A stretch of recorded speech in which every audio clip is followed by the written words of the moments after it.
Everybody, it's your boy Jared T here live for another impromptu conversation on Huddle In, and I am joined today with two of the lovely people from the wonderful Hi-Fi Labs team. I've got Joe and Jade. Welcome, you guys. How you feeling? Hi, I'm good. Happy Friday. Thanks for having us. Thanks for being here, Joe. How are you? I'm great. It's a perfect time for a chat because I feel like you get into the afternoon, we're noon Pacific. You get into the afternoon, it gets kind of hairy. So like noon, we still can look forward to the weekend and enjoy each other's company. Very excited to chat, Jared. Thanks for having us. Yeah, no, anytime, anytime. I'm very honored, very happy that you guys came on because you guys have a million bajillion things going on. I feel like Hi-Fi is like you got a little bit of hands in everything. Made a really cool announcement recently, and we'll get into all of that. But first, I want to keep it light. So we're going to start off. And Jade, I think I've asked you this before, but this goes for both of you. One of my favorite things that I like to ask different music folks is when you were a kid, typically your folks will play some type of music, or your brother or cousin or whoever it is will play some music that for whatever reason sticks in your mind like forever. And mine is, for instance, my mom used to play this old Mariah Carey tape all the time, and so I could recite to you old Mariah Carey. Curious what that is for both of you guys. Oh man. Okay, that's kind of hard because my parents played a lot of Bob Marley. Because funny enough, it was like their first date and their first concert together. But then I played a lot of like French music. So I had a good mix. But then Marvin Gaye was like a really big one too. It was like the Sunday cleaning kind of like vibes. So we had a little bit of everything in my house. Yeah. I That's feel quite like great. Yeah. the Mariah Carey and Marvin Gaye making me look like we were all folk music, which is sentimental now, but it was always like Cat Stevens, John Prine on vinyl in the living room, and a lot of Bob Dylan, and sometimes got a little bit more party mode with like Fleetwood Mac was as edgy as I think my parents went back then, but yeah, love the folk music. I could roll with the Cat Stevens. My dad is a big Cat Stevens guy, so like I actually know too much of that. But yeah, so and then the other thing before we get into the the real heavy hitting questions here, um, give me like a music guilty pleasure, if you will. So like, what is something that comes on and you're like, oh man, I'm gonna listen to that anyway because I love it type thing. Do you have anything? Oh man, I'm definitely one of those people that spend a lot of time on TikTok. And so I've definitely been like victimized to like the TikTok sounds. So I have to think about this right now because I've definitely been on it a lot. And so there's like a couple of like those little TikTok sounds that are playing in my head. And I'm like, ooh, which one to pick? So I need to think about which one, but it's definitely like TikTok sounds, like the Mm. weird little catchy ones. The one that like had been my guilty pleasure for a really long time was like, I like the way you jiggle jiggle. Don't Oh hold. yeah, You know what I'm talking about? Insane.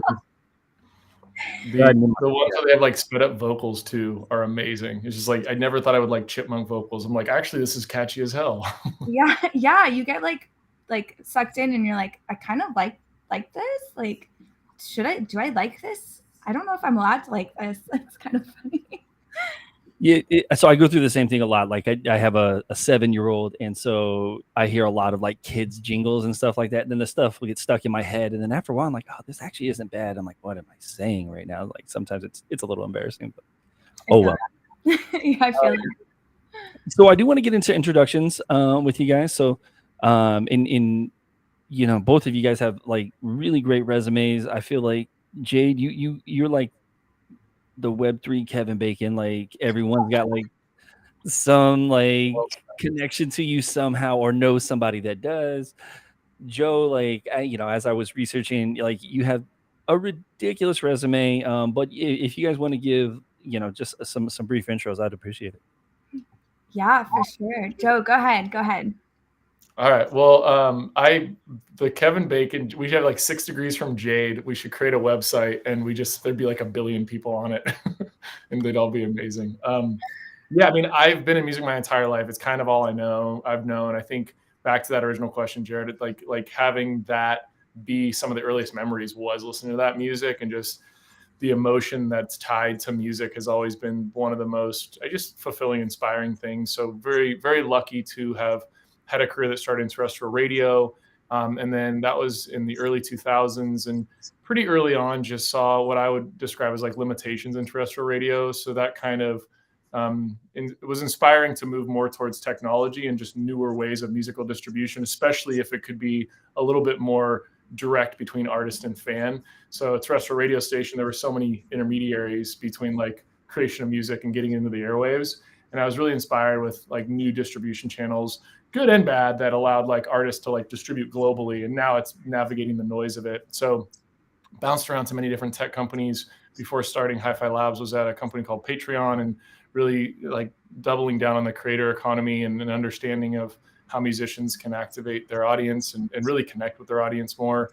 And then that inspired Hi-Fi Labs, which is just a new hopeful evolution in a way that artists and fans can have a better relationship with one another. Yeah, I mean, it makes sense. It makes sense. Like that whole evolution. You hit Patreon, then eventually, and then you come here. It makes sense, and we're gonna get all into Hi-Fi Labs. Like, and I do want to encourage everybody, Jade, just before your intro, real quick, everybody, if you have not checked out the Hi-Fi Labs website, please check it out. It's one of the coolest sites. Like, I love what you guys did creatively with this. HiFiLabs.co. Check it out. It's just real old school vibes. The promo video on here, there's so much information. Go check it out. But Jade, It's so fun. Also, Joe is like a radio like superstar in the Bay Area. So yeah, it's pretty That's cool. Yeah, I guess like I really, really, really started my career like to blossom in music and Web3.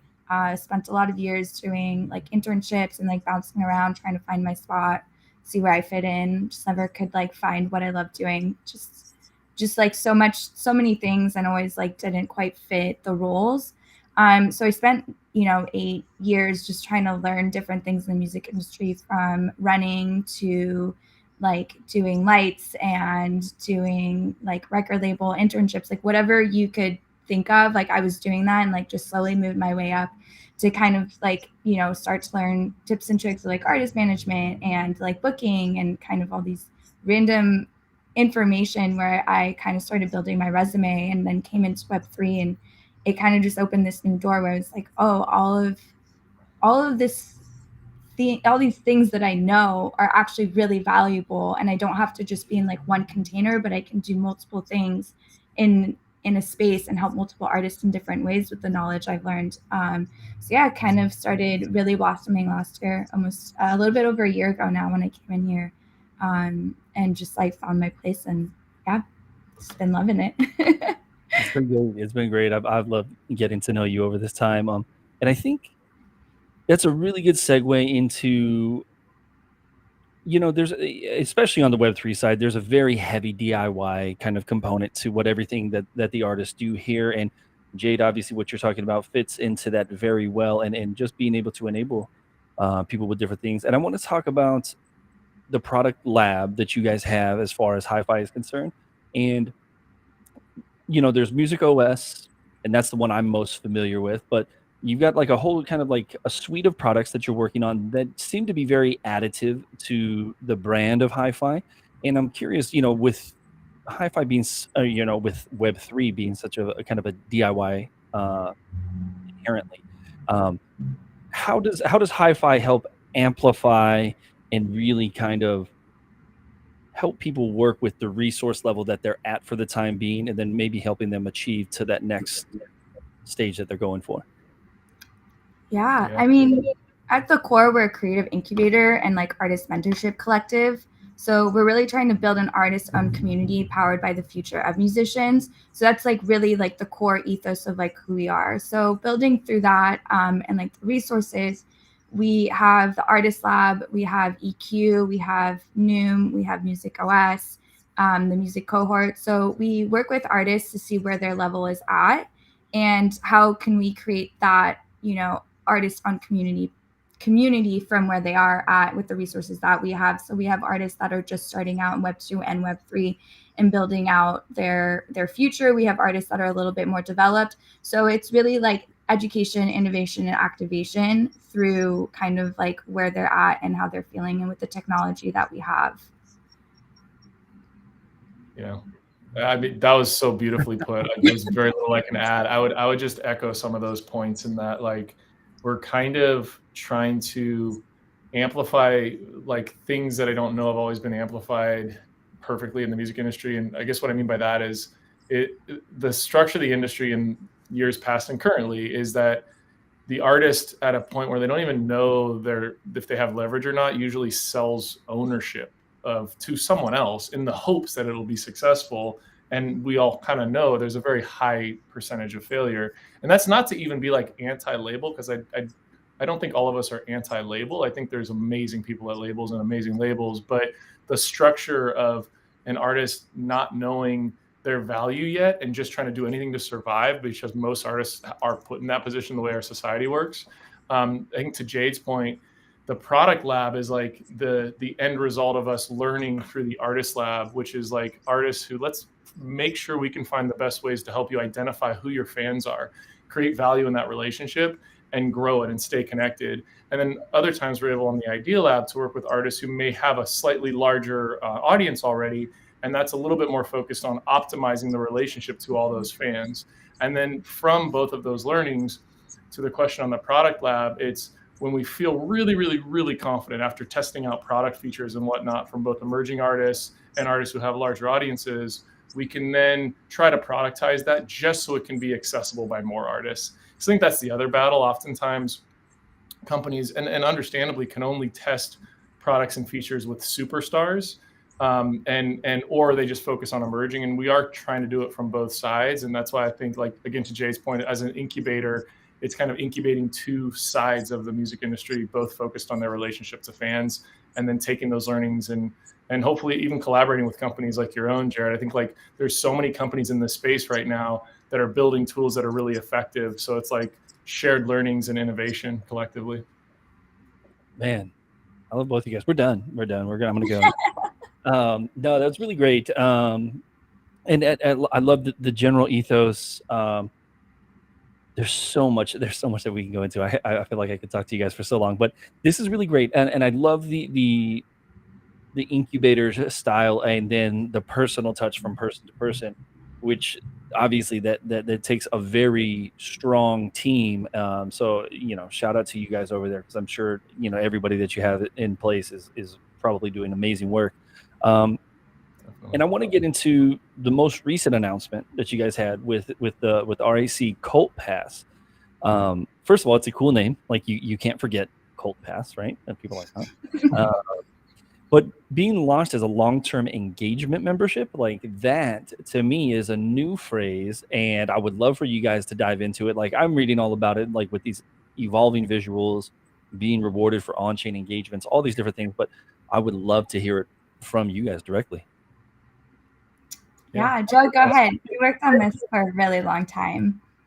Hats, like, credit to Andre, as you know, Jared, just being, someone who saw so much more than trends, like the potential evolutionary technology in blockchain, cryptography, Web3, NFTs. And so we feel very lucky to work with him and Jack Spallone on this project. Decent, we're partners on the early stages of it.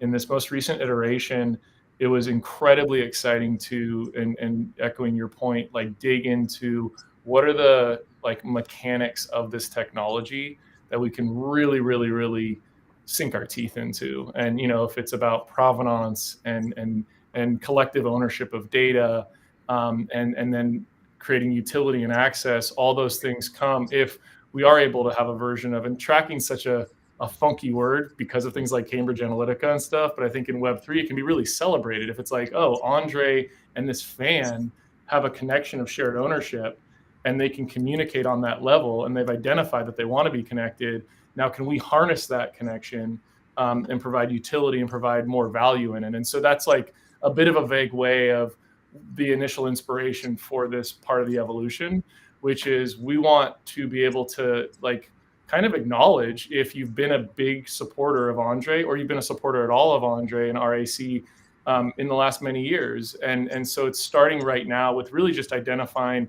wallet activity and different NFTs that have been bought and whatnot. But as you well know, that's just the tip of the iceberg. And there are so many things you can do both on identifying, actions that can be tracked in the wallet, but then also having those tokens unlock unique utility and activity, whether it's, a shared song based on different types of orbs and different stems relating to one another, or if it's like visuals during a live stream or an event. There's all these evolutions that can come with it.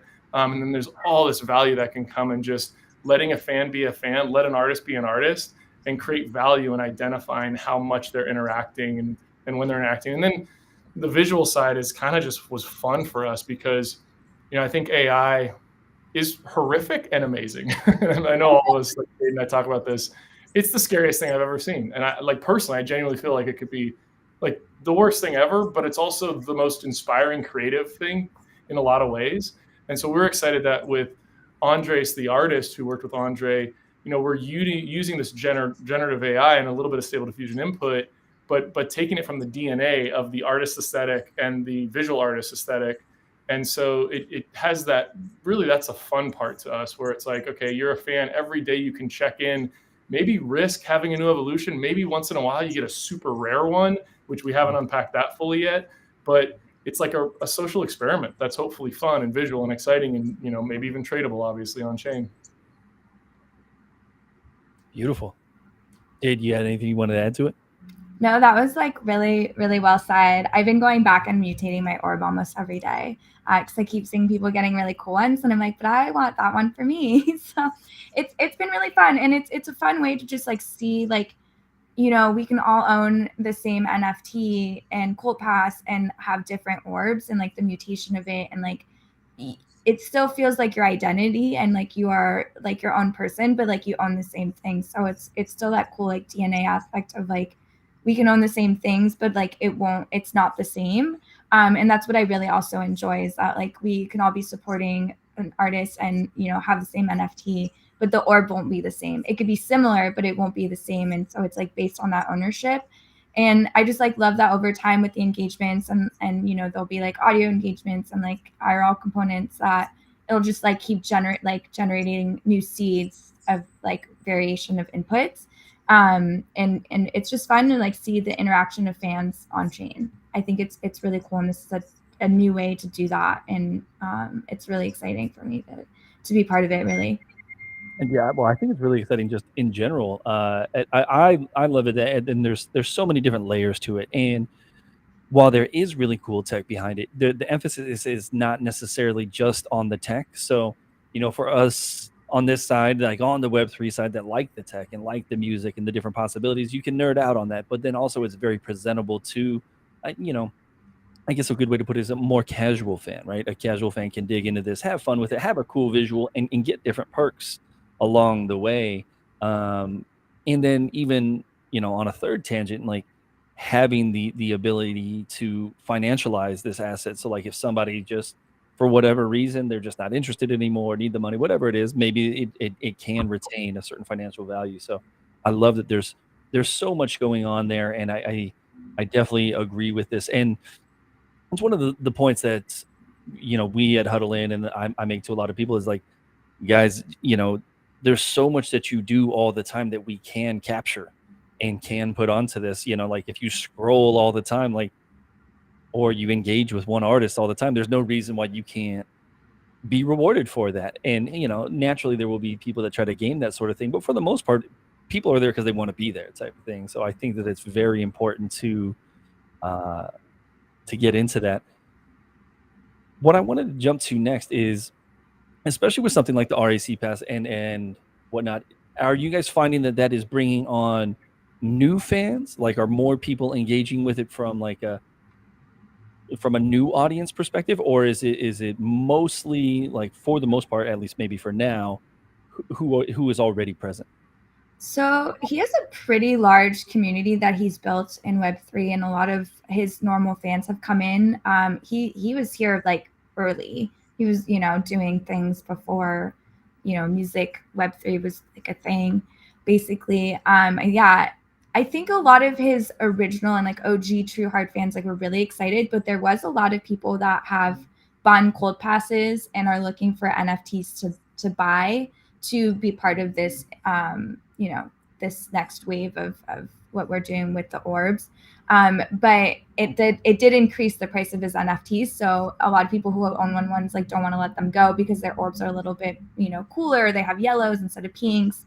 And then, people are seeing the value of it. So it has driven up the value of his NFTs, but the point of it was like, it's a cool experiment and let's do this together.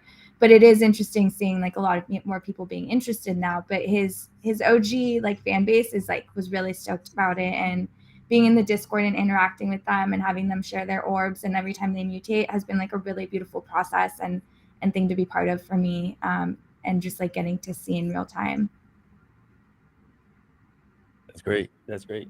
Joe, what have you noticed as far as the I guess the adoption? Like, I know it's brand new still, but like as far as like people, the perception of it in general seems to be pretty good. But like as far as the adoption of new people like taking notice, because it is a really cool product. Yeah. I mean, everything Jade said, and I think currently it's more of the sort of OG community that he's curated from the early days. But it is so early, and some of the mechanics that we'll be sort of announcing pretty soon, I think will have certain avenues that lead towards brand new audience members and brand new fans, and others that are like providing value to current fans. And absolutely, to your points, I think that's something all the builders in Web3 collectively have work to be done towards, is like making it more inclusive and accessible. And I feel that there's so many opportunities to do that. It's just tricky because in the last few years, even the language itself, because it changes and it's a little bit, there's discourse around it. What's so exciting is, Jade's such a great example of this. When you get to meet the people behind the scenes building these things or in the communities, you realize it's some of the greatest people on planet Earth who care more about artists than anyone I've ever met. And literally, we're all just trying to like find a way to make this work because we have a lot of friends who are artists and we know the struggle and we were artists ourselves and we know the struggle. And so to that point, not to go on a tangent, I think like the goal is and RAC is such an amazing, I think, thought leader in someone who's tried to remain creative in how you can build something that has value but is inclusive. And so I think it's just at the early stages right now at this specific part of the activation, but we're super excited about the next few stages coming up that will provide and hopefully retain both. I love that. And really the thing that resonates the most with me, like the message that you guys keep getting across without even necessarily saying, is just kind of implied, is making this whole Web3 process consumable. And I think that's really important because a lot of times it's just such a barrier to entry just to even get in. So I love that you guys are going about that. Kind of in the same token, and this is maybe in my personal opinion, a lot of times I think, maybe me and you guys and there's any number of us that really enjoy the music discovery process.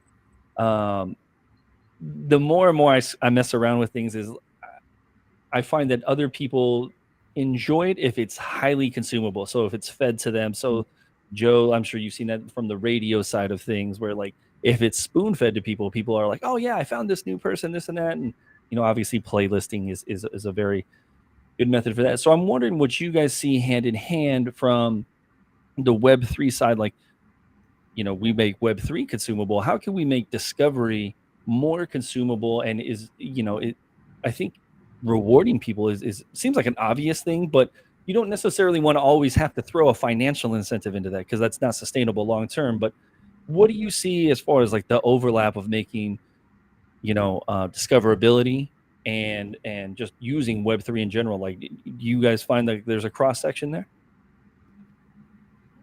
I would say, yeah, I'll start. I would say absolutely. And I think you're touching on, not an untapped thing, because I think a lot of people are looking at solves and solutions, but specifically, I think curation, and it ties so well to Web3. And this is like maybe the provenance and verification side. Again, personal opinion here, but I actually think one of the dark sides of AI is, and it's not all bad, but there will be like 1 billion songs released a week pretty soon, because everyone's just going to type a sentence and a song's going to come out. And then there'll be people like faking, the voice of Liam Gallagher and so on and so forth. And not to say that's even all bad, but I think there's a good and a bad way to go about that. And the dark side of that is artists who are already struggling to make money are going to now have more noise and more competition. And that's an important thing for the world, to have artists who can have original ideas and original songs. And so on that side, I think there's a beautiful symmetry between reward systems for fans who are curating, artists who you maybe see live too, and that you maybe also hear recordings of. And maybe there is still AI wrapping that in certain ways, if that's where like the future of competition is going to come from, because I think a lot of us feel that way. But on-chain identity, I think, plays a big role in that, because it offers provenance, it offers verification, potentially as a couple inputs. And that's where, whether it's like tokenized playlist or curation models or websites and discovery applications, as you well know. I also agree with your point on rewards. It's hard to just have it be like generic rewards. You have to find like real value in it. And I think a lot of it could just be, community credibility is like, wow, you've discovered all these artists. Like, that's amazing. And these are true artists who you can go see at your local venue.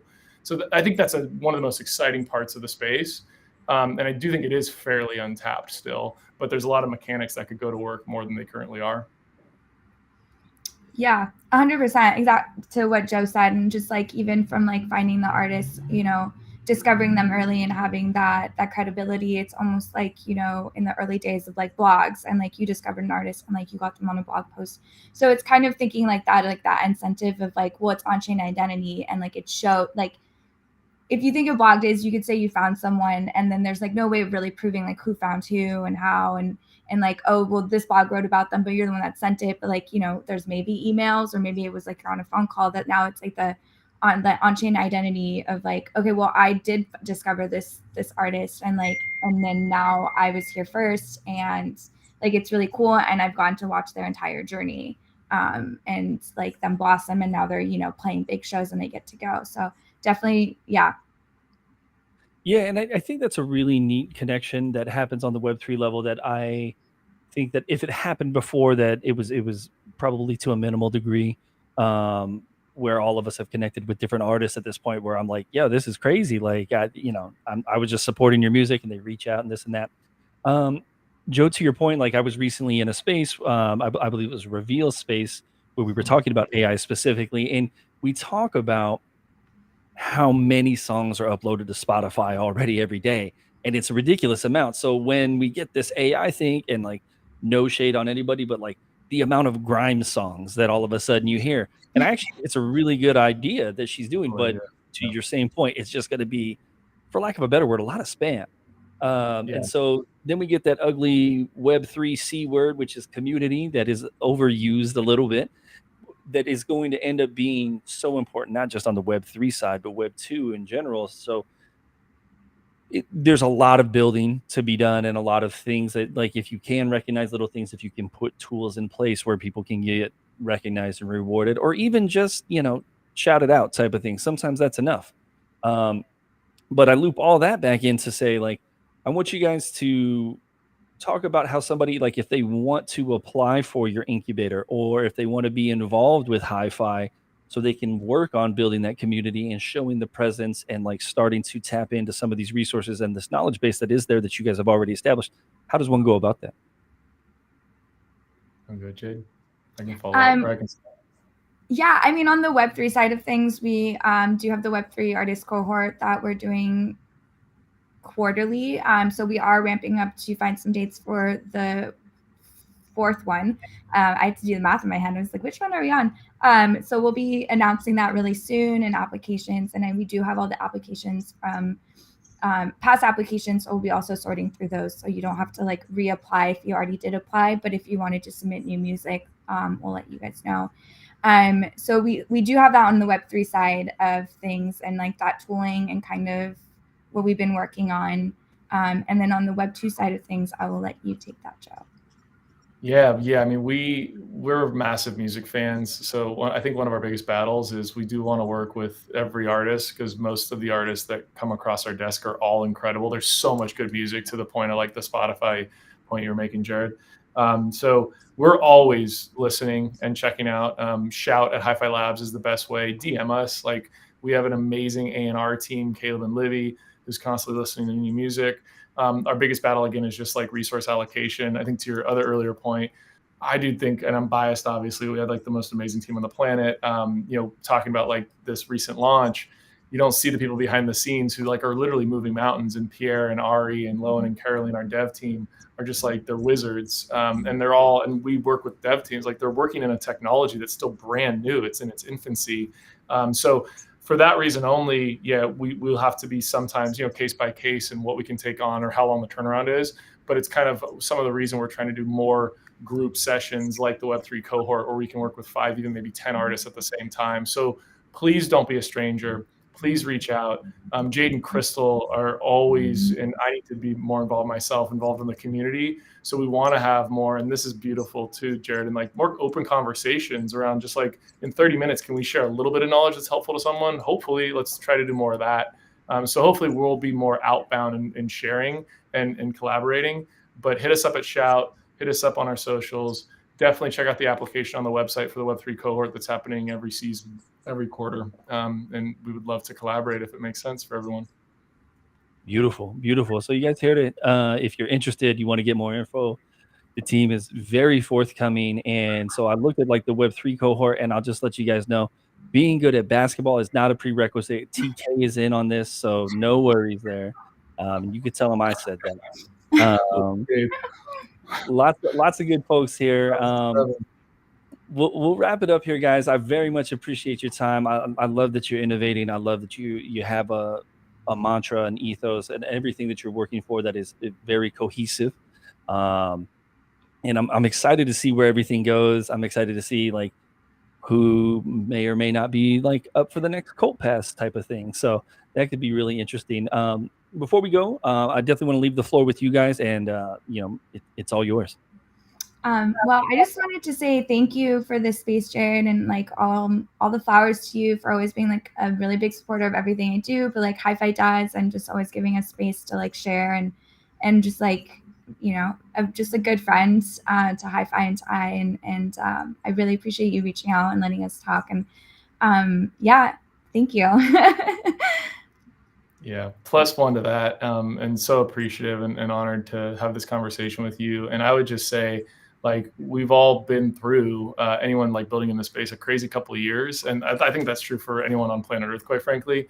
But these are the conversations and moments that are so inspiring, in that there's a lot of people still here with our heads down trying to solve these problems that are complex, but we might be at the cusp of the technology that does solve problems that have existed in the music industry for artists for a long time. And I am really bullish around the next 2 years being the time and the collective group of us to help with artists. They're going to be the ones leading the way, figure out better solutions really soon. And that keeps us going. And so it's really inspiring to have conversations with other people building in that space in that way with that intention. Yeah, Man, 100%. I love it. You guys have the best answers. So these are great. Appreciate everybody for tuning in now or after the fact. If you missed it or if you got part of it and you want to catch it, you can always rewind it on Twitter, YouTube. I'll throw this up on DSPs after the fact. I want to encourage anybody, if you have not already, please download Huddlin, HUDDLN. It's in the app stores. We got lots of cool reward things going on too. Hit me up if you got any questions. Jade, Joe, I very much appreciate the time. Thank you once again. And for everybody, until we catch you on the next one, peace.